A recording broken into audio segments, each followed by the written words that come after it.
Have you ever been so mad with someone that you never want to talk to him or her? What if you misunderstood them? What could be the most effective solutions?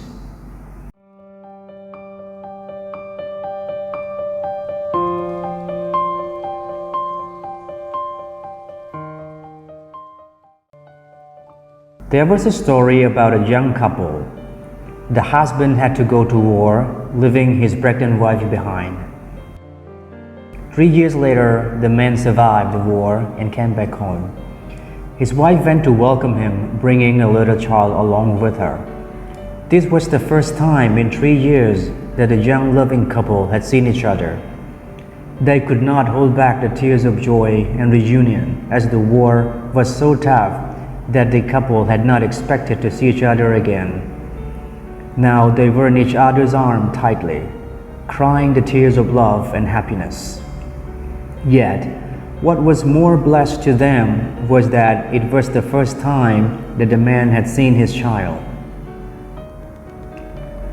When the loving couple arrived home, the mother went to the market to get some fruit and food for the offerings to the ancestors and for the family meals.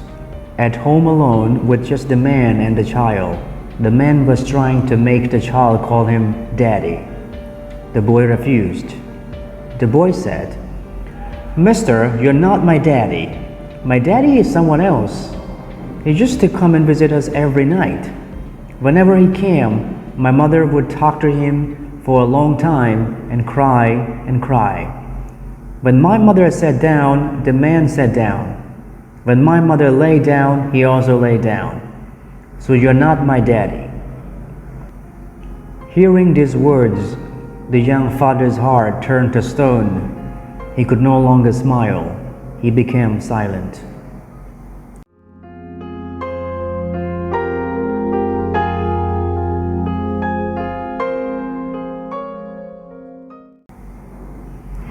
When his wife returned, the man didn't look at her or speak to her anymore.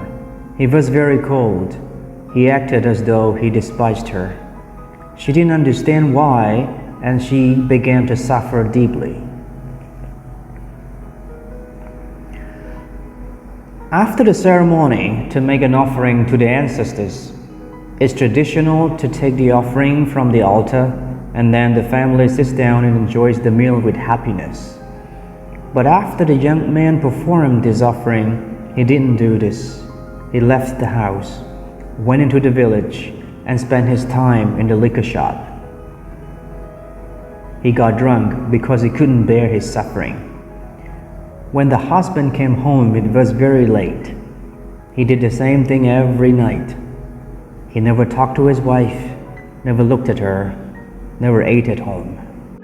The young lady suffered so much that she couldn't bear it, and on the fourth day, she jumped into the river and drowned.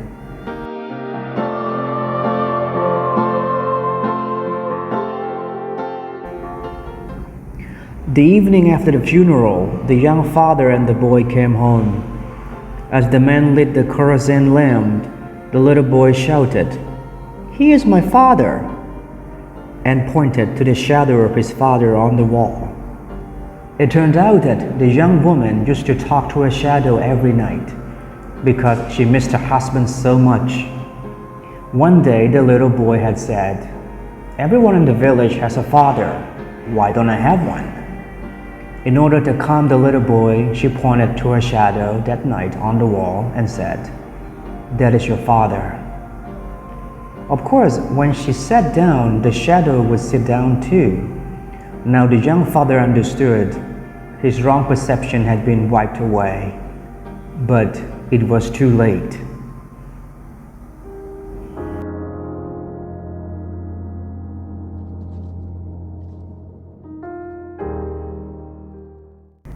In reflection, what if the young man had gone to his wife and asked, "Darling, I've suffered so much the last few days. I don't think I can survive. Please help me. Please tell me who is that person who used to come every night and with whom you talked and cried." That's a very simple thing to do. If he had done this, the young lady would have had a chance to explain. the tragedy would have been averted, and they would have recovered their happiness very easily. That's the direct way. But he didn't do this because he was so deeply hurt, and his pride prevented him from going to her and asking for help. The woman suffered so much as well. She was deeply hurt because of her husband's behavior, but she didn't ask for his help. Perhaps if she asked her husband what was wrong, he would have told her what their son had said, but she didn't because she too was caught in pride. A wrong perception can be the cause of a lot of suffering. All of us are subject to misunderstanding. We live with wrong perceptions every day. That's why we have to practice meditation and looking deeply into the nature of our perceptions.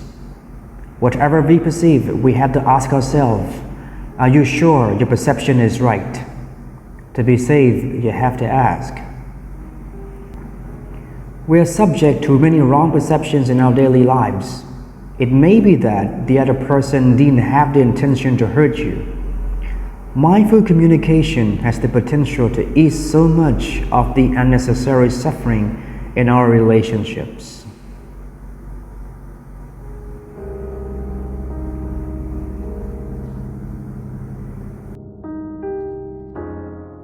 Bedtime Story, sharing wisdom and love.